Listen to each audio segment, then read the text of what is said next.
Good day, good day. Beep, beep, beep, beep, beep, beep, beep. Welcome to the Court of the EDI Jester. How are we all? I hope you're well. I have tea. You know, personal testimonies about what happens to people who get caught up in the LGBTQ nonsense, right, are always powerful. If you've never seen them, there are the voices of trans widows, for example, and also the stories of detransitioners. But what we don't get to see quite so often, and I think is worth listening to when we do, which is why I'm doing the video today, is I suppose what would you call it? Is the experience of those who supported and then didn't. So I found a very thoughtful piece in the Telegraph that I thought was worth sharing. So do the usual, subscribe, yep, become a warrior teacher, join the Jesterites. You can see the join down there. But if not, please share this if you can to help me out.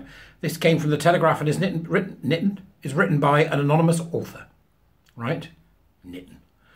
It's called "I supported the trans community unquestioningly until my sister wanted to become a boy." This is the same old story, isn't it? Hits you in the back of the head. You know, once it becomes close, you get the reality of it. It's only from afar that you can be a virtue signalling numpty. And the story begins. My older sister and I were very close throughout our childhood. Growing up in London, just over a year apart in age, we shared a room. And although our interests and personalities were different, we always loved playing together. I was drawn towards Barbie dolls and Sylvanian families, what you might call stereotypical girl toys. She was more into superheroes. But so what? I never thought anything of it. Being girls didn't mean we had to like the same stuff. Around the age of 12 or 13, things started going downhill for my sister. She struggled to fit in at school. She had never been happy, and her appearance, tall, broad-shouldered, well-built, and towards the end of primary school, she was bullied quite badly for it. She decided early on in secondary school that she wanted to get her hair chopped into a short pixie cut. If a haircut would boost her confidence, then why not? But a gradual decline set in after this. She started wearing increasingly unflattering clothing. Lots of chunky rings and necklaces. Little by little, she was making herself look less feminine. This was around 6 years ago, when I was still barely aware of what transgender meant. I assumed she was trying to find herself by trying out different styles. It never occurred to me that my sister was really a boy. It did occur to her. She said nothing of this to my parents or me at that stage, but we later found out that in her early teens she had told oral friends that she was trans. What we did know then was that the change in her physical appearance correlated with a deterioration in her mental health. She started to refuse to go to school. At home, she was self-harming. I was desperately worried for her. So were my parents, and she was now receiving counselling at child and adolescent mental health services, which we, dear watcher, know as CAMS.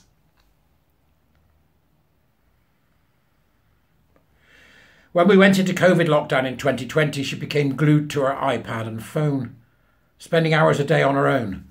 She was 15 by then, and we thought she was trying to keep in touch with her friends. What she was actually doing was immersing herself in online transgender culture. She became obsessed with trans influencers, adapting her personality to imitate them. She bought the same trousers as one of them and wore the same jewellery. This is me now. This break in this girl's development caused, as you can see, by immersion. That's a good word. We use this word in the Warrior Teacher Programme when we discuss how the process works. This immersion in ideological space such as this, in which the person then becomes at the behest of whoever it is that's pushing the nonsense. And unfortunately, this looks like what's happened to this anonymous writer's sister. We didn't realise what was going on until that August, when she sent our mum a message. "I've known since I was born that I'm in the wrong body," she wrote. This is how it works, folks. This is how it works. The rewriting of history. I was always X. The rewriting of history to fit the modern narrative. The disassociation from the reality of themselves is so right. And in this particular case, driven, I think, initially by bullying.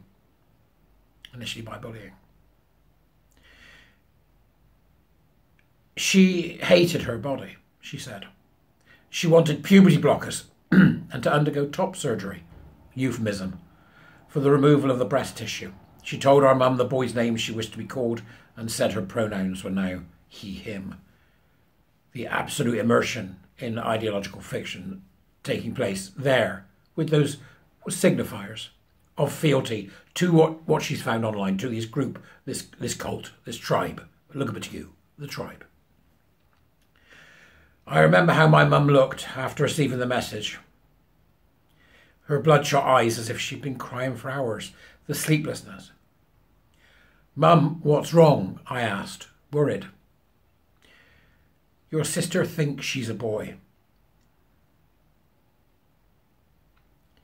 Things became even worse after that. My parents were naturally concerned about their vulnerable teenage daughter. They didn't tell her outright, you're not a boy, don't be silly. But because they didn't affirm her in exactly the way she wanted, because they didn't say she was their son, nor contact her school and our whole family and tell them this, nor agree to puberty blockers, she lost her temper with them, night after night.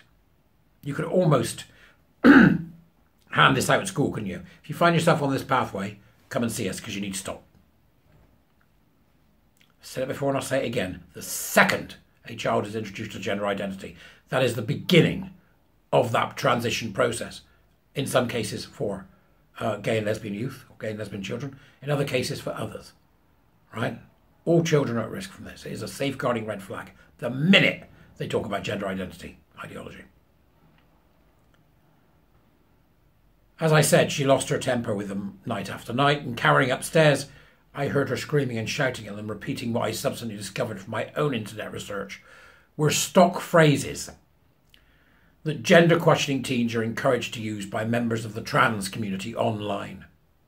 If you don't affirm my identity, I'll kill myself. She threatened. There was something weirdly robotic about it, as if she'd been indoctrinated and was following a script, although her passion and upset was clearly very real. I felt painfully convicted. My generation has been influenced to think trans is something you have to support unquestioningly, and I did until it became a reality in our household. Only then did I realise how dangerous this side of the internet is, in which vulnerable teenagers who feel they don't fit in are encouraged down a route that might not be right for them. I would interject there and say, it's not right for anyone. Never. It's never, ever right. For anyone, it is a falsity. It is the creation of a simulacrum, and it must end.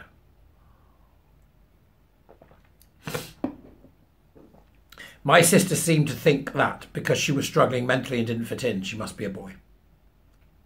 Looking back, I can see how this powerful online community validated her. She connected with others like her, or those she thought were like her. I couldn't go along with it. I struggled to talk to her about her issues, but told her I loved her as a sister, which to her obviously wasn't the right thing to say. I saw how much she was being influenced online, and like my parents, I was afraid. It was when she returned to school after lockdown, she was in year 11 by then, that we received the worst fright of all. My sister was taking antidepressants and anxiety medications, overdosed on paracetamol. At school, she collapsed and was rushed to A&E.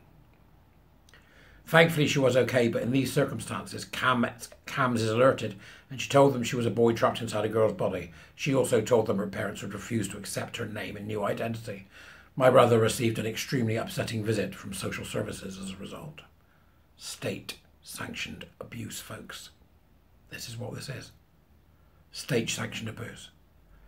In many ways, we were lucky. The social worker decided the case need not be taken any further. She could see we were a loving and supportive family. And while some schools seem to allow children to change their names and pronouns without even telling their parents, my sister's school did not go along with her new gender identity.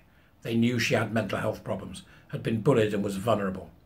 and sensibly didn't want to rush down the gender route beside her. The same could not be said of her CAMS therapist, who, it turned out, was advising her to attend a support group for trans children run by trans adults. I couldn't tell my friends about any of this. I was afraid I would be labelled transphobic and unloving for refusing to blindly accept that my sister was really a boy.